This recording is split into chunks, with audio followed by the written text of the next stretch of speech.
Saludos a todas y todos los usuarios de ANTV y de su programa Así lo vemos. Sí, saludamos a todas y a todos quienes nos ven en este programa con Fernando Rivero y Gilberto Jiménez. Antes de arrancar, queremos invitarlos a que nos vean en nuestras redes sociales, Instagram, Threads y YouTube, @ANTV Piso Venezuela, X y TikTok, @ANTV Venezuela. Fernando, hoy nos toca conversar un tema denso, complejo, que muchos pueden pensar que porque se encuentra distante, geográficamente hablando, de nuestro país y de nuestro continente latinoamericano y caribeño, no tiene nada que ver con nosotros. Vamos a hablar sobre el conflicto en Asia Occidental. Y yo quiero comenzar preguntándote algo, hermano. ¿Por qué Asia Occidental y no, por ejemplo, Medio Oriente, Oriente cercano?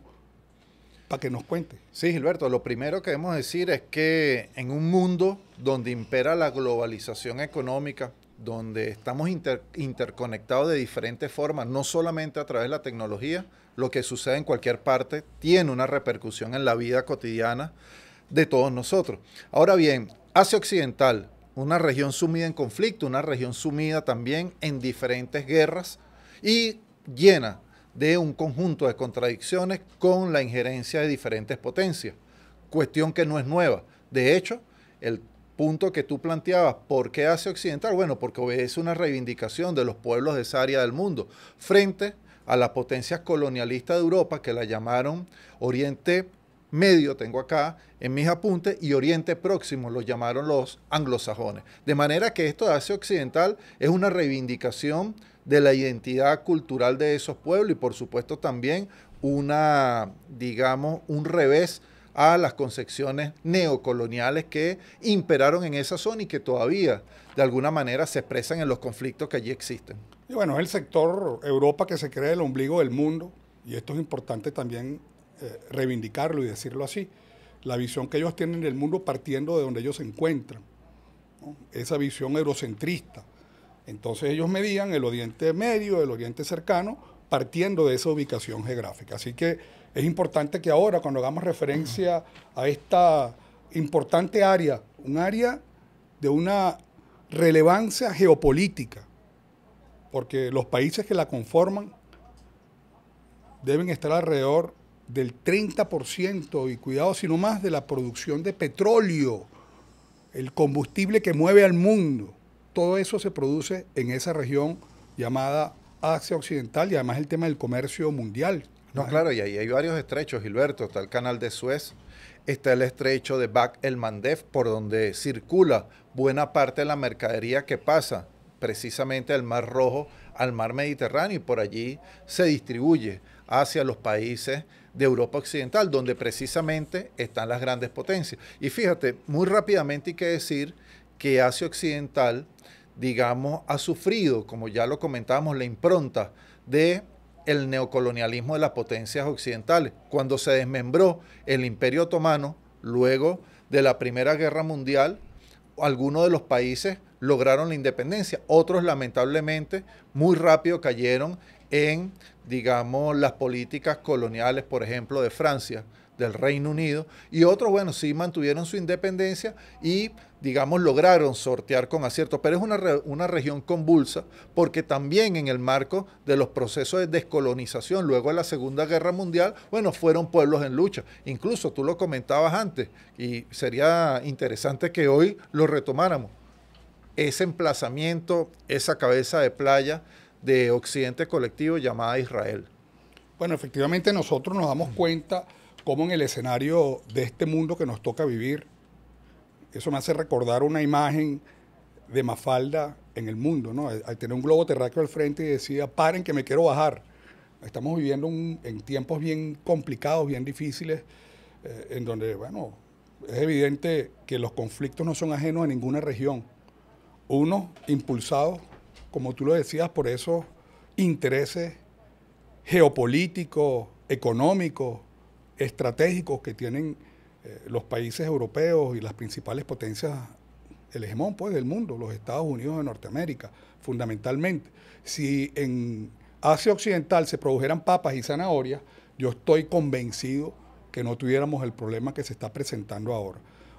Lo mencionábamos al principio, un área bien complicada, además el punto de vista cultural, ¿no? Ahí convergen culturas milenarias. Uno podría encasillar a todos esos países como países árabes, y no hay nada más lejano de la verdad que eso. Y hay culturas otomanas, lo mencionábamos, sí, ¿no? Desde luego, hay otomanos, hay persas, hay árabes de orientación religiosa musulmán, hay árabes cristianos. Dentro del mundo musulmán están los chiitas, están los sunitas, hay diferentes escuelas del pensamiento, pero además hay que decirlo, retomando el tema del petróleo, Gilberto, Arabia Saudita, país integrante de la OPEC, Kuwait, Irak, Irán, Emiratos Árabes Unidos, entre otros. Y hoy indudablemente la OPEC, y más aún la OPEC Plus, es un instrumento importante en la geopolítica actual.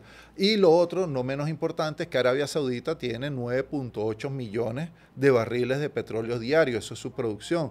Luego le sigue, es el segundo país con mayor producción petrolera. Y en el cuarto o quinto lugar tenemos Irán, tenemos Emiratos Árabes Unidos, que están allí y son potencias energéticas, y esto de alguna manera los hace importantes. Entonces confluye, por una parte, la diversidad cultural, una diversidad también de carácter étnico y poderosos intereses económicos, energéticos y también de carácter geopolítico. Y por eso lo que ocurrió en el año 73, cuando la OPEC lanzó aquello que se llamó el embargo petrolero, porque las potencias occidentales apoyaron al sionismo israelí contra el pueblo palestino, en ese genocidio perpetuo que se ha venido cometiendo contra el noble pueblo de Palestina. Y hoy, dentro de los conflictos de Asia Occidental, eso está allí. O sea, para que ustedes puedan dimensionar esto que acaba de decir Fernando, de acuerdo a unas cifras que estuve revisando por ahí en el año 2023, se hablaban de una producción petrolera de 29 millones de barriles de petróleo diario se producen en esa región de Asia Occidental. Imagínense, ¿no?, el nivel de apetencia que pueden tener estos países o estos hegemones, ¿no?, que manejan el comercio y manejan la economía a nivel mundial, ¿no?, en un recurso que definitivamente es estratégico para que esas economías puedan funcionar, ¿no?, y que ellos lo consideran además de su seguridad nacional, ¿no?, para su propia supervivencia.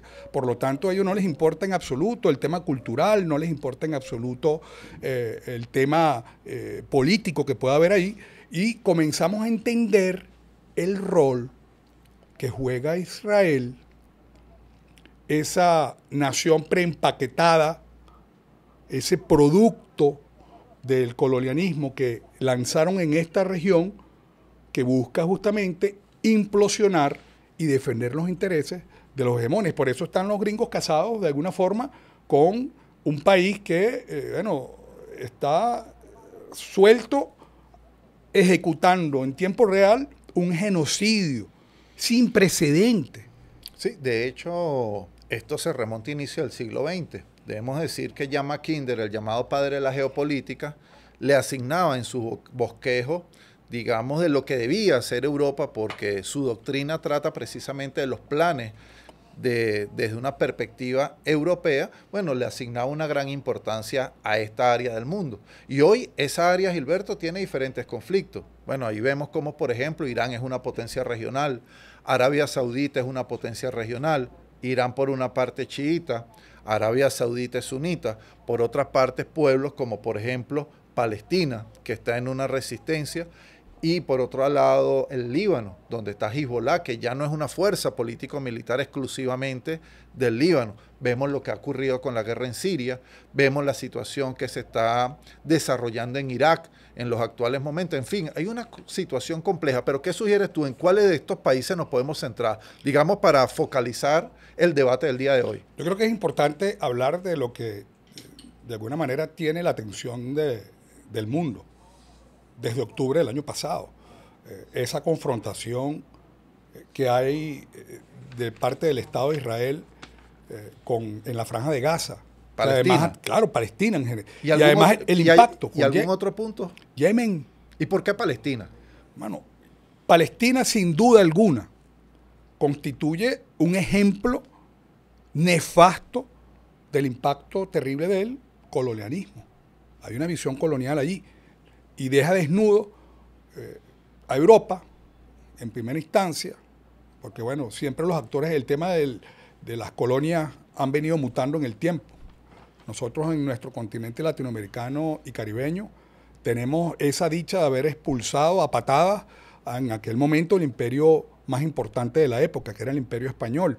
Pero bueno, esos imperios han venido cambiando y ahora tenemos a los Estados Unidos, pero antes de eso teníamos los imperios europeos, ¿no? El británico, etc. Entonces, yo creo que es importantísimo que la gente entienda cómo esos intereses coloniales fraccionaron, no solamente en Asia Occidental, sino incluso en África, cómo ellos se repartieron los diferentes países para poder aprovecharse de todas las materias primas que ellos llaman ahora materiales estratégicos que necesitan para la propia supervivencia de estas potencias. Sí, y Gilberto, yo quería agregar allí, en torno a Palestina, dos cosas. Primero, los reservorios de minerales, particularmente hidrocarburos, que ya se comenta en términos de opinión pública, no en los, digamos, en los medios alternativos, sino inclusive en los europeos, que existen allí en el mar de Palestina.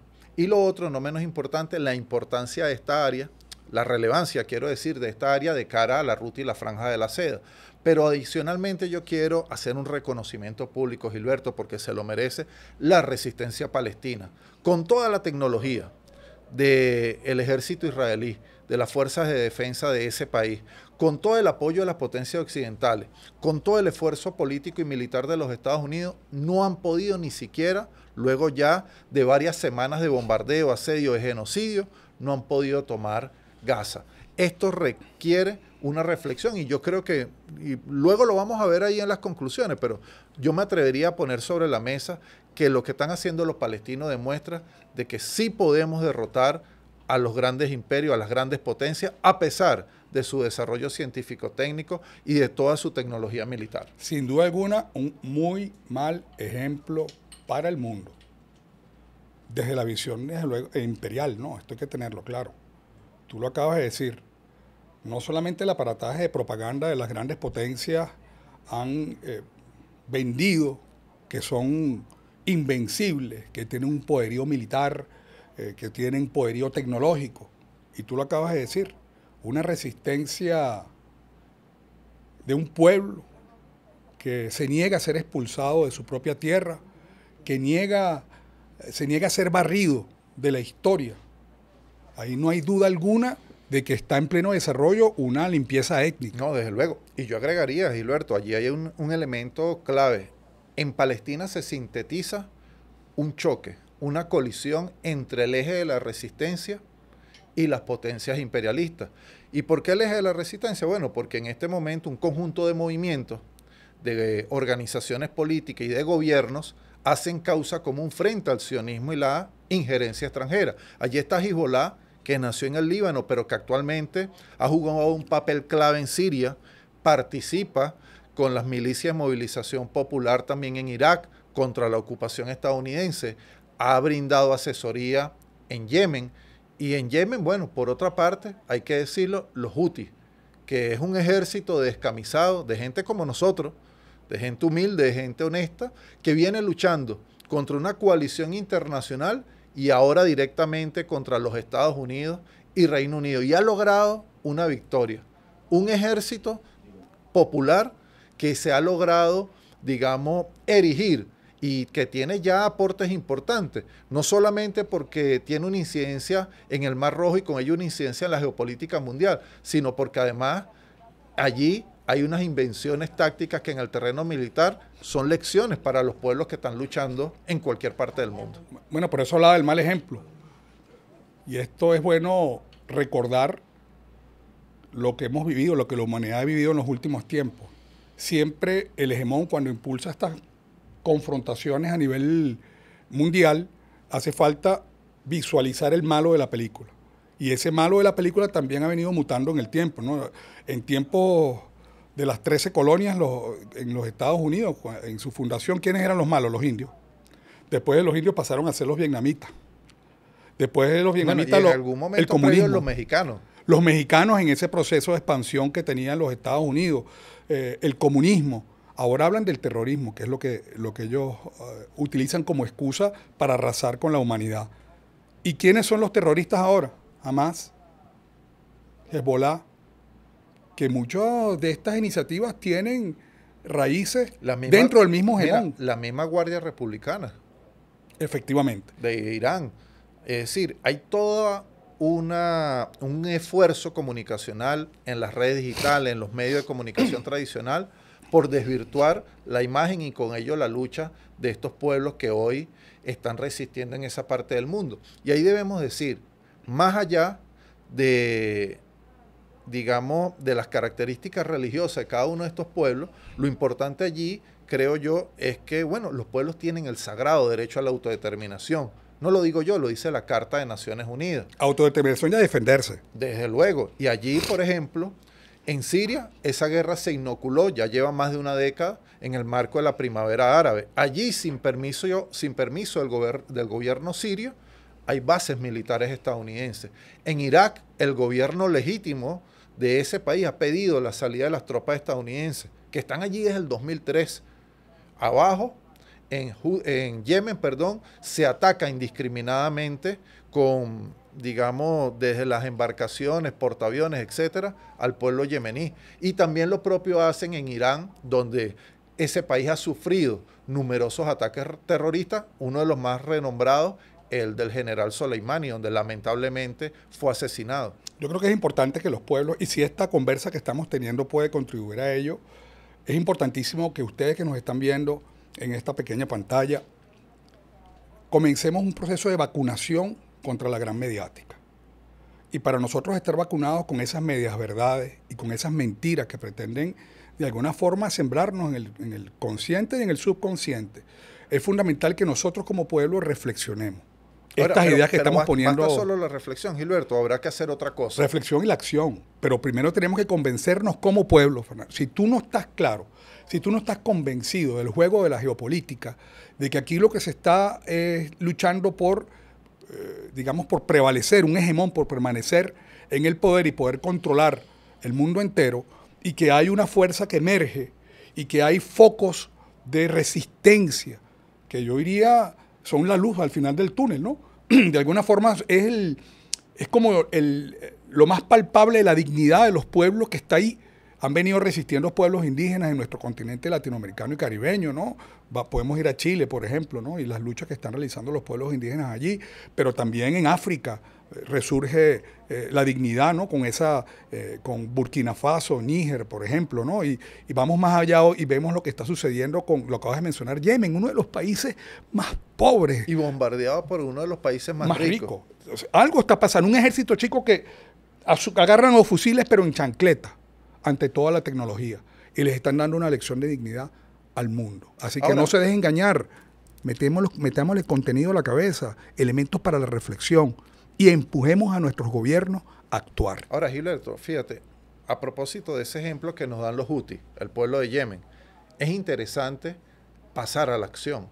Es interesante la solidaridad militante, que no nos quedemos solamente en la denuncia, sino que también podamos organizar a los pueblos del mundo, contribuir en esa dirección para que podamos, digamos, darle un freno a este tipo de prácticas genocidas que estamos viendo en Asia Occidental. Porque lo que hoy ocurre allá, mañana puede ocurrir acá. Esa es una de las, digamos, de los vínculos en un mundo como el que vivimos, de lo que puede ocurrir con un precedente nefasto como este.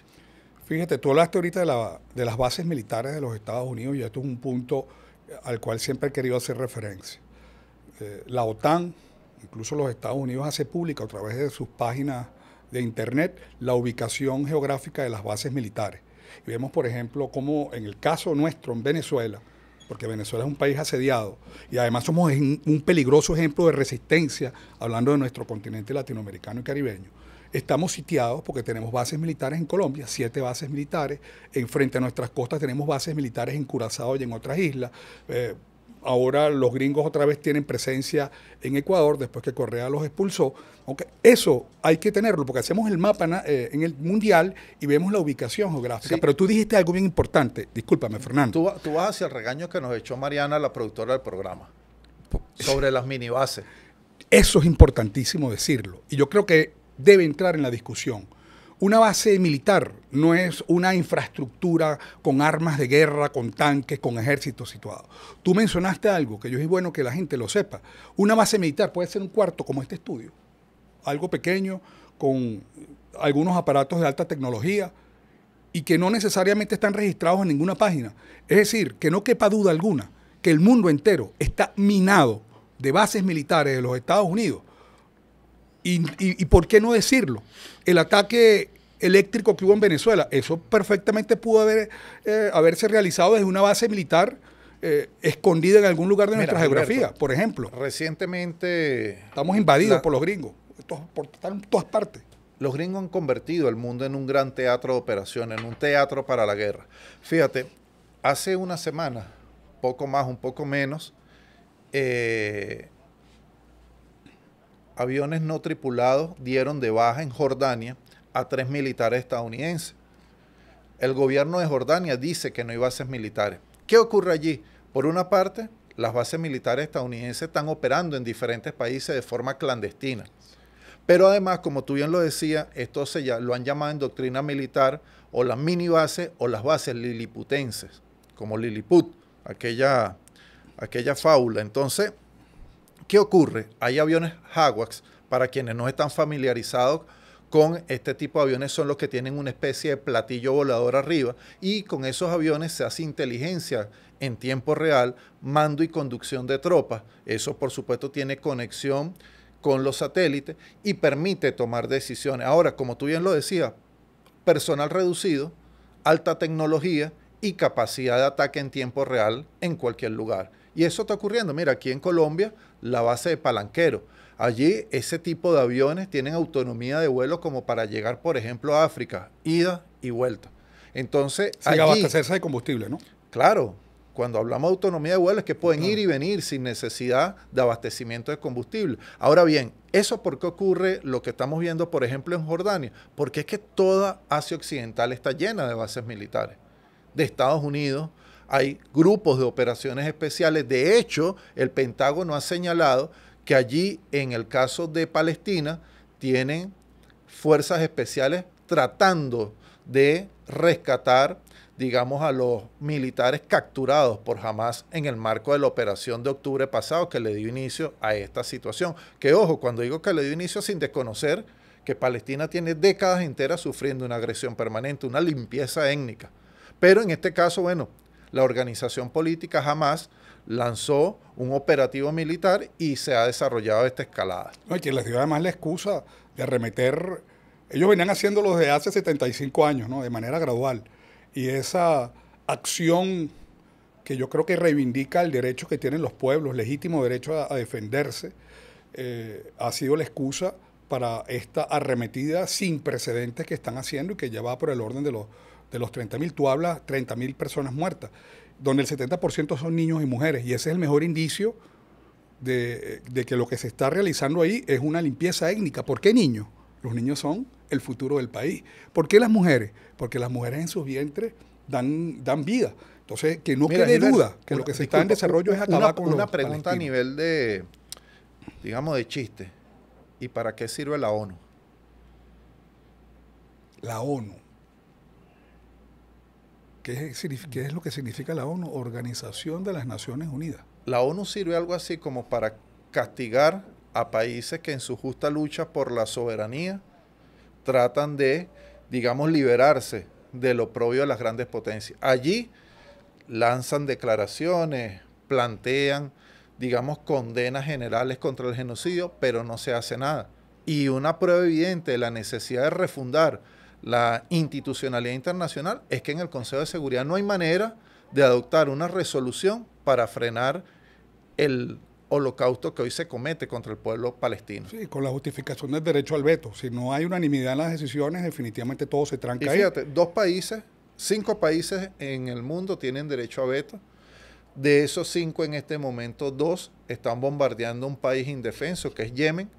Esos mismos 2, más Francia, que también está en el Consejo de Seguridad de la ONU, convalida la agresión israelí. Porque aquí no basta, Gilberto, solamente declaraciones tibias en términos de medios de comunicación, en términos de opinión pública. Aquí hay que tomar acciones, porque lo que hoy pasa en Palestina, lo que hoy pasa en Yemen, los ataques terroristas que hoy vivirán, pueden ser un precedente nefasto para cualquier región del mundo y particularmente América Latina y el Caribe, donde hay gobiernos que son legítimamente constituidos, electos, pero además que tienen una postura de dignidad, como el caso de Cuba, Nicaragua, Venezuela, entre otros. El eje del mal.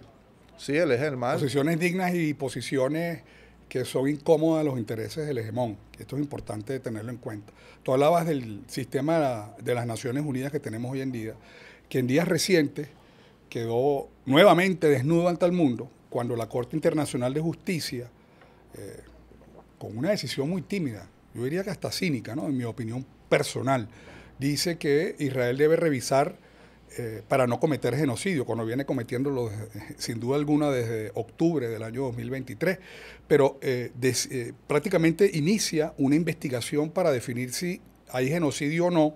Por favor, que alguien le diga a la Corte Internacional de Justicia que se conecte con el mundo. No solamente hay genocidio, sino que además es un genocidio en vivo y directo. Y lo vemos. Todos los días lo vemos. En las redes sociales no hace falta ya ni siquiera es la televisión, es a través de los celulares. Eso es lo que de derecho llamamos un hecho público y comunicacional, porque vemos los asesinatos, las masacres en vivo y directo, destrucción de escuelas, hospitales, infraestructura civil. No, pero es que los jueces de la Corte Internacional de Justicia no tienen celular, están muy ocupados todo el día, entonces no ven las redes sociales. O quizás sí tienen el celular, pero el de Joe Biden y el del jefe del Pentágono y de Netanyahu, y por eso desde allá le dictan las órdenes. Pero fíjate, lo que yo quiero comentar, que es lo que deja desnuda una vez más al sistema de las Naciones Unidas. Todos sabemos que la Corte pertenece a la al sistema de la Organización de las Naciones Unidas. Hace esto. ¿Cuál es la respuesta inmediata? Más bombardeos de manera inmediata. Prácticamente hoy sentencian y en menos de 24 horas comienzan mayor número la intensidad de los bombardeos aumenta. Y algo bien importante, y eso ocurrió en días recientes, la agencia para atender a los refugiados palestinos, que es financiado por la Organización de las Naciones Unidas, por presión de Israel. ACNUR. No ACNUR. Hay una agencia, esto es para los refugiados en Palestina, hay una agencia de la Organización de las Naciones Unidas que en estos días recientes paró el financiamiento para el apoyo de los refugiados.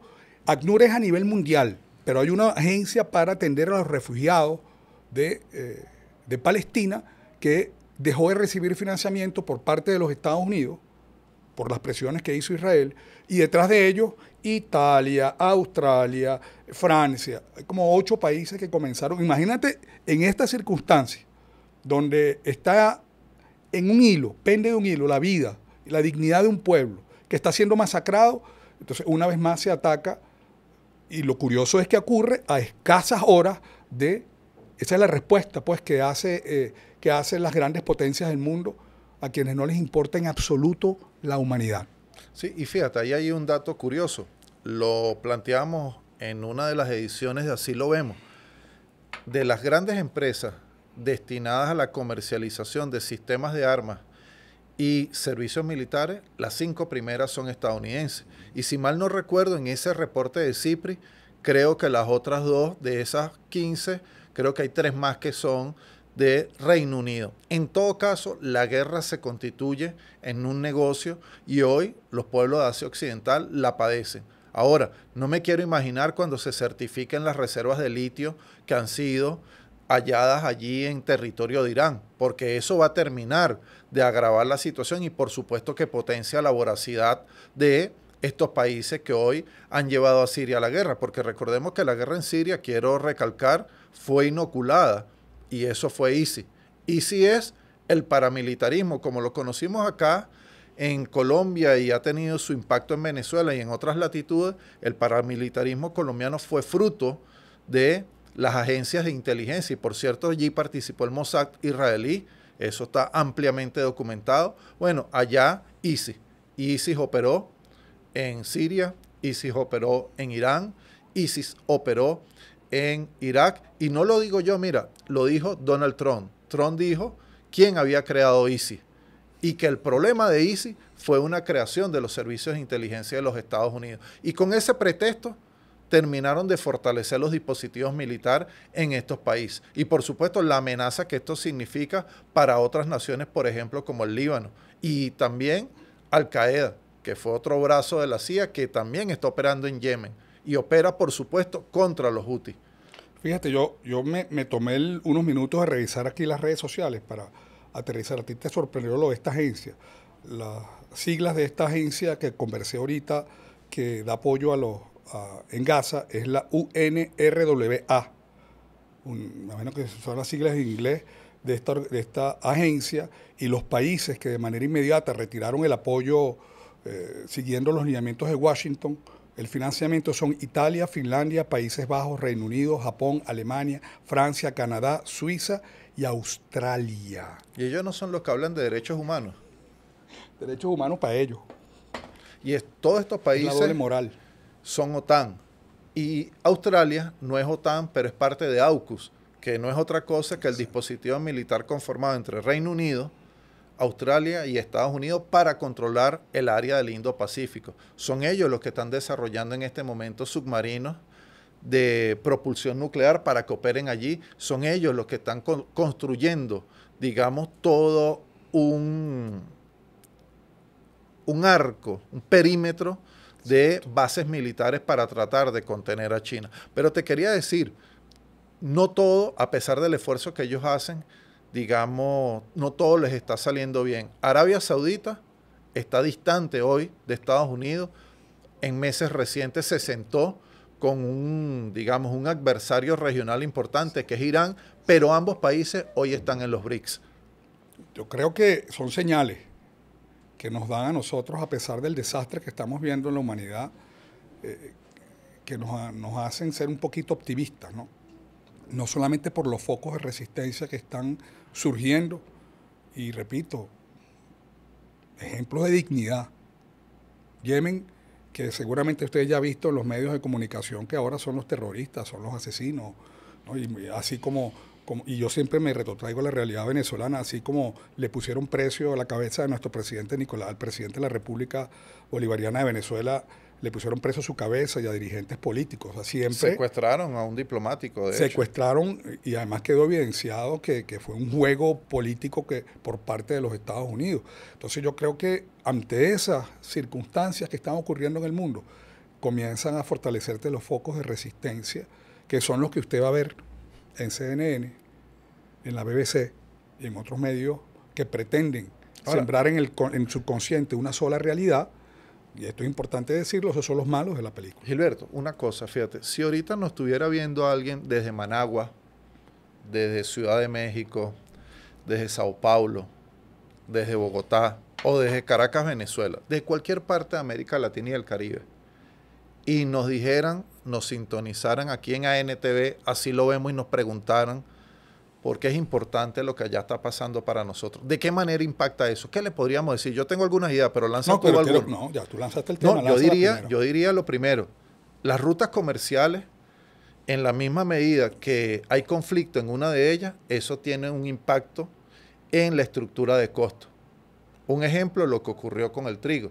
Si usted está en Caracas y el trigo se encarece a nivel mundial, obviamente eso tiene un impacto al momento que usted acude a una panadería a comprar pan o cualquier producto elaborado con trigo. Si hoy la crisis energética se agudiza por el escalamiento del conflicto en Asia Occidental, eso tiene un impacto en los consumidores de combustible y con ello en toda la sociedad, porque el mundo se mueve desde la matriz energética marcada por el petróleo. Entonces, hay una incidencia directa en nuestra calidad de vida. Por ello, abogamos por la paz. Pero dime tú. Bueno, fíjate, Europa está siendo fuertemente golpeada por el coletazo del conflicto entre la Federación de Rusia y Ucrania, o el mundo occidental en este caso. Golpeado desde el punto de vista energético, la calidad de vida, el encarecimiento del costo de la vida. Hay un impacto real que está sufriendo el pueblo que conforman los diferentes países de Europa. Y casualmente, por Asia Occidental, transita gran parte del comercio que de alguna forma llega a Europa. Es decir, que cualquier incidencia que tú acabas de mencionar por el tráfico, bueno, y es lo que está haciendo, de eso se está valiendo ahora. El tráfico marítimo de mercancías. Fundamentalmente eso, claro, porque el aéreo ahí no se vería afectado. No, pero la mayor parte de la mercadería mundial circula por vía marítima. Es una vía mucho más económica que hacerlo por vía aérea. Y eso, digamos, han tenido conciencia en Yemen, los hutíes en este caso, y en hacer respetar, y además una demostración que coraje. de coraje, ¿no? Sí. Siendo el país más pobre del mundo, han sabido levantar su voz en función de los intereses, en este caso, o no digamos los intereses, de la defensa de la vida Tú sabes que en Gaza. mientras tú decías esto, me recuerdo de dos episodios. Uno, el esfuerzo de la gesta bolivariana, Bolívar, Sucre. Hoy creo, en febrero, el día 3, se cumple un aniversario del natalicio de Antonio José de Sucre. Y digo esto porque ese fue uno de los dirigentes que encarnó eso de la solidaridad militante. Y fue a Ecuador, fue a Perú, fue a Bolivia a luchar por la liberación de estos pueblos. Y fue el gran arquitecto en la práctica de la victoria de Ayacucho. Pero Fidel también hizo lo propio cuando mandó a los cubanos a luchar por otros pueblos en el continente, pero también en el África. Hoy el mundo requiere más solidaridad. Hoy el mundo requiere muestras concretas de amor, porque no basta la denuncia, por eso te lo decía. Y quería decir otra cosa, para no agarrarme la conversación para mí solo. Fíjate, mientras esto ocurre por allá, aquí el canal de Panamá se está secando, que es otra ruta comercial importante. De forma que todo esto complica la situación, no solo de las grandes potencias. Europa Occidental, tú lo decías, está bien comprometida su economía, pero también nuestra economía, también los intereses de nuestros pueblos. Fernando, la verdadera tiranía, la verdadera dictadura, el tiempo, se nos acaba el tiempo. Y esta conversa da para mucho más. Por eso es importante que quienes nos ven a través de esta pantallita tengan la oportunidad de investigar, no, como ya lo decía, regirse por lo que dice la gran media internacional que pretende solamente mostrar una realidad del mundo, que no precisamente es la que le conviene a los países que luchan en sus procesos libertarios, ¿no?, de independencia. Entonces yo creo que es importante ir ya dando algunas conclusiones. Bueno, empieza tú. Tú hablaste, y yo quiero insistir en ello, el tema de el nuevo sistema de la Organización de las Naciones Unidas, que lamentablemente cada día deja en evidencia que sirve para nada, o sirve para los intereses del hegemón, que es quien a fin de cuentas termina de financiar todo este sistema, la Organización de las Naciones Unidas. Hay que poner orden en este mundo. Cumplió su papel después de la Segunda Guerra Mundial, han sido de alguna manera infiltrados por las grandes potencias del mundo, y yo creo que es fundamental que desde los pueblos haciéndole presión a sus estados, y a su vez los estados comencemos a abogar no solamente por un nuevo orden multipolar y pluricéntrico, sino también por un nuevo sistema que rija al mundo entero. Sí, yo diría 3 conclusiones. La primera, creo que el eje de la resistencia en Asia Occidental, es decir, las organizaciones, partidos y gobiernos que hoy adversan a las potencias occidentales y al sionismo israelí, están dando una lección ética, una lección política, y además nos deja un aprendizaje. Creo podemos derrotar a los poderosos del mundo. Debemos derrotarlos, y allí la unidad de los pueblos, combinando todas las formas de lucha, en eso es fundamental. Lo segundo, no menos importante, creo que allí en Asia Occidental hay un aporte para que germine un nuevo modelo de relaciones internacionales. Chávez lo llamó el mundo pluripolar y multicéntrico. Así hoy el gobierno bolivariano, con Nicolás Maduro a la cabeza, lo ha venido impulsando. Y lo tercero, yo creo, también igualmente importante, es fundamental que en este momento la solidaridad trascienda las palabras y se constituya en acciones concretas para contribuir a que nazca un mundo mejor. Hoy el mundo requiere una nueva correlación de fuerza, y eso requiere a su vez acciones transformadoras.